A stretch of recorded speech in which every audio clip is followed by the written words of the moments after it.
देवकी जय।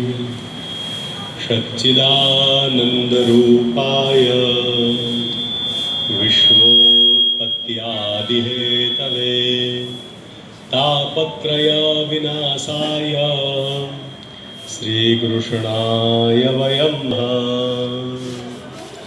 वसुदेवसुतं देवं कंसचाणूरमर्दनं देवकी परमानन्दं कृष्णं वन्दे जगद्गुरुं। गुरुर्ब्रह्मा गुरुर्विष्णु गुरुर्देवो महेश्वरा गुरु साक्षात् ब्रह्मा तस्मै श्री गुरवे नमः। तस्मै श्री गुरवे नमः। या वीणा वरदण्डमण्डितकरा या श्वेतपद्मासना या ब्रह्माच्युतशङ्करा प्रभुभिः देवै सदा वन्दिता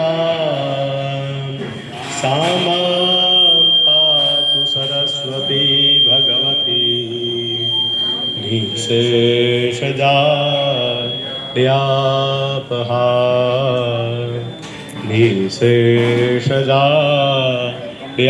આજના દિવસે સર્વપિતૃ અમાસ, સર્વપિતૃ અમાસ ભાદરવાનો છેલ્લો દિવસ. આજના દિવસે સર્વપિતૃ અમાસ. આ દિવસોની અંદર શ્રાદ્ધ કર્મ કરવાનું મહત્વ છે. આ દિવસોમાં એવું તો શું થાય છે કે શ્રાદ્ધ કરવા માટે આ વિશેષ દિવસો બતાવે છે. શ્રાદ્ધ પક્ષની અંદર પિતૃ નારાયણનો જે લોક છે એ પિતૃલોક કહેવાય. તો પિતૃલોકની એટલો તાપ વધે કે પિતૃઓ એ લોક છોડી અને ત્યાંથી પ્રસ્થાન કરે. અને પ્રસ્થાન કરે તો કઈ જગ્યાએ કરે? તો એમના સ્વજનો જે જગ્યાએ રહેતા હોય ત્યાં. એટલે એ લોકો પિતૃલોક છોડી અને આ લોકની અંદર પધારે છે. અને આ લોકની અંદર જ્યારે પધારે છે, જેમ આપણા કોઈ સ્વજન અમેરિકામાં રહેતા હોય, વડોદરામાં એકાદ મહિના માટે આવેલા હોય, આપણે એમને કહીએ ને ટાઈમ લઈને આવજો, થોડોક સમય ફાળવીને આવજો, અમારે ઘરે આપણી સાથે બેસીને જમાય એવી રીતે આવીશું, શાંતિથી મળવાય એવી રીતે આવજો. એવી જ રીતે આ પિતૃપક્ષ જે છે એની અંદર પિતૃઓ આપણી નજીક આવેલા હોય છે અને એ પૃથ્વીની સૌથી નજીક છે. એ સમયે આપણે એક દિવસ માટે પણ એમને બોલાવવાનો વિધિ કરીએ છીએ. એમને બોલાવી અને અન્નદાન કરવાનો વિધિ કરીએ છીએ. એમને જળદાનનો વિધિ કરીએ છીએ. અને એ પહોંચાડવાવાળા જે છે એ વિષ્ણુ ભગવાન છે. એટલા માટે વિષ્ણુ ભગવાનના માધ્યમ થકી મારી હુંડી સ્વીકારો મહારાજ રે સાંભળા ગિરધારી. ભગવાન ખાલી નરસિંહ મહેતાની જ હુંડી સ્વીકારતા હતા એ વાત ખોટી છે. એમને જીજીબાઈનું જ મામેરું પૂરતા હતા એ વાત ખોટી છે. આજે આપણા પણ મામેરા પૂરાય છે અને આજે આપણા પણ આ બધી હુંડીઓ સ્વીકારાય છે. ત્યારે આપણે ભગવાન વિષ્ણુને પ્રાર્થના કરીએ છીએ કે ભગવાન, અમે અહીંયાથી જે પણ પિતૃલોકને આપણે પિતૃઓને પહોંચાડવાનું માધ્યમ તમને બનાવી અને જે અમે અર્પણ કરીએ છીએ એ બધું જ પિતૃઓ સુધી પહોંચાડવા વાળા બનો. એટલા માટે આપણે વિષ્ણુ ભગવાનનું સ્મરણ કરીએ છીએ. વિષ્ણુ ભગવાનને આપણે એની માટેની પ્રાર્થના કરીએ છીએ. તો બધા જ બૂટ ચપ્પલ કાઢી નાખીએ અને ભગવાન વિષ્ણુનું ધ્યાન કરીએ, ભગવાનને પ્રાર્થના કરીએ. આ પાછો આપણો ચાલી રહ્યો છે એ શું છે? ચતુર્માસ. ચતુર્માસમાં તો ભગવાન સુઈ ગયા હતા. કયા ભગવાન સુઈ ગયા હતા? ચતુર્માસમાં કયા ભગવાન સુઈ ગયા? ચતુર્માસ ચાલુ થાય, અહીંથી ચતુર્માસ પૂરો થાય ત્યાં સુધી ભગવાન વિષ્ણુ સુઈ ગયા. તો વિષ્ણુ ભગવાનને જગાડવા માટે શ્રાવણ આવે. ભાદરવામાં ગણપતિ ભગવાનના દિવસો પણ લોકો કથા કરાવે. શ્રાદ્ધ પક્ષની અંદર શ્રાદ્ધ પક્ષ કોનો? એ પિતૃઓનો, પણ એમાં પણ વિષ્ણુ ભગવાનનું વિશેષ યજન કરવામાં આવે. તો આ ચતુર્માસમાં એવું તો શું થાય છે કે ભગવાન વિષ્ણુનું યજન, પૂજન, અર્ચન વધી જાય છે. ચતુર્માસની અંદર ભગવાન સૂતા નથી.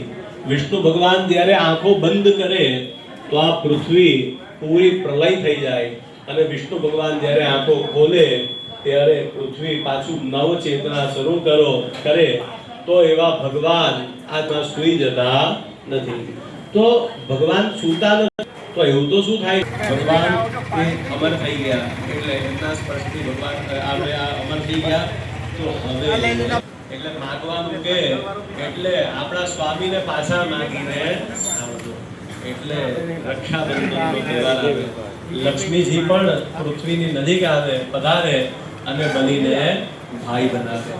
એટલે આપણે રાખડી બાંધતી વખતે કહેતા હોઈએ છે કે એના બધો બલિરાજા, જેમ બલિરાજાને રાખડી બાંધવામાં આવી હતી એમ રક્ષે માચલ માચલ, આમ મારા ભાઈનું રક્ષણ કરજો, એવું આપણે પ્રાર્થના કરતા હોઈએ છીએ. તો આમ બલિરાજાને ભાઈ બનાવવામાં આવે છે. લક્ષ્મીજી પાસે માગવાનું કહે છે. જે એમ તો એવું કહેવાય કે દાતા એક રામ, ભિખારી સારી દુનિયા. રામ એક દેવતા, પૂજારી સારી દુનિયા. તો કહેવાનો મતલબ, પરંતુ ભગવાને પણ દાતા તો એ જ છે, પરંતુ ભગવાને પણ જેમની પાસે માગવા આવવું પડ્યું હતું, એટલે એમના નામ ઉપરથી આપણે કહીએ બલિદાન. કોઈની પાછળ બહુ આપણે ગઝાયા હોય તો આપણે કહીએ ને કે તારી પાસે બેસ તારી પાછળ બહુ બલિદાન આપ્યું છે. તો એ બલિરાજા, એમના નામ ઉપરથી બલિદાન નામ પડવામાં આવ્યું. લક્ષ્મીજી પણ સ્વયં માગવા આવે છે, વિષ્ણુ ભગવાન પણ એમની પાસે સ્વયં માગવા આવે છે. અને માગવાનું કે ત્યારે કહે છે, લક્ષ્મીજી કહે છે કે તમારે અહીં દરબાર બનીને ઉભે રહે છે એ મારા સ્વજન છે. મારા પતિને મારી સાથે પાછા મોકલો. બેન રાખડી બાંધવા આવી તો કહીએ ને, કાંઈ વાંધો નહીં, મોકલીશ ભાઈ, પણ 2-4 દિવસ રહે પછી જજે. એવું લક્ષ્મીજીને કહે છે કે શાંતિથી મારી જોડે રહે અને પછી તારા પતિને લઈને પાછી જજે. એટલે લક્ષ્મીજી પણ એમની પાસે માગવા આવ્યા. લક્ષ્મીનારાયણ ભગવાન 4 મહિના વિષ્ણુ ભગવાન અને 3 મહિના લક્ષ્મીજી પૃથ્વીની સૌથી નજીક છે. એટલા માટે આ કોઈના પણ દિવસો હોય પૂજન કરવાનું વિષ્ણુ ભગવાનનું. અને પાછા મોક્ષના અધિષ્ઠાતા પણ પાછા વિષ્ણુ ભગવાન જ. આમ વિષ્ણુ ભગવાનનું આપણે યજન કરીએ, ભગવાનને પ્રાર્થના કરીએ, અમારી હુંડી સ્વીકારો.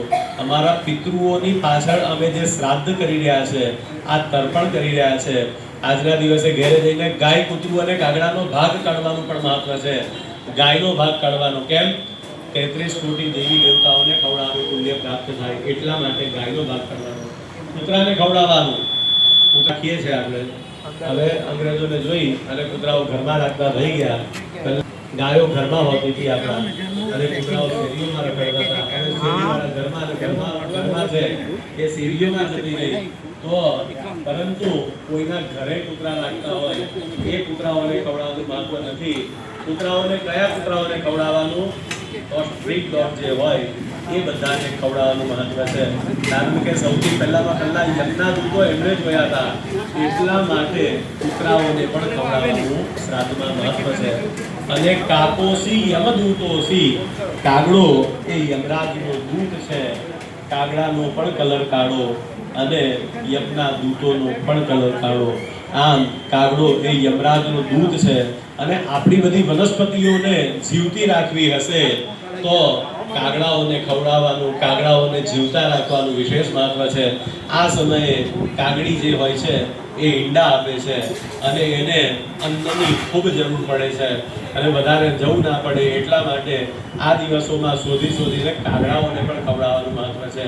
એમ કાગડાઓ જીવશે તો એ ટેટા ખાશે અને એ જે જગ્યાએ ચરકશે એ જગ્યાએ આપણી બધી વનસ્પતિઓ ઉગશે.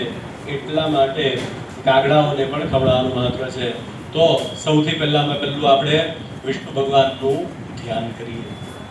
ભગવાન વિષ્ણુના બહુ બધા સ્વરૂપ છે. હરિ તારા નામ છે 1000, હરિતારા રૂપ છે હજાર. ભગવાનના નામ જ હજાર નથી, ભગવાનના રૂપ પણ હજાર છે. તો ભગવાન એવા આપણે જે પણ ભગવાન પૂર્ણ પુરુષોત્તમને માનતા હોય એ જ સ્વરૂપ, વિષ્ણુ ભગવાનના દ્વારકાધીશને માનતા હોય, ડાકોરના ઠાકોરને માનતા હોય, જે સ્વરૂપને માનતા હોય, ભગવાન આડે દિવસે મેં તમારા દર્શન માટે તમારા મંદિરે અમે પધારીએ છીએ. આજના દિવસે આ જગ્યાએ તમારું ધ્યાન કરીએ છીએ. પ્રભુ આ જગ્યાએ આવીને બિરાજમાન થાવ એવો ભાવ કરીએ. ભગવાન ભુજગશયનમ પદ્મનાભમ સુરેશમ વિશ્વાધારમ ગગનસદૃશમ મેઘવર્ણમ શુભાંગમ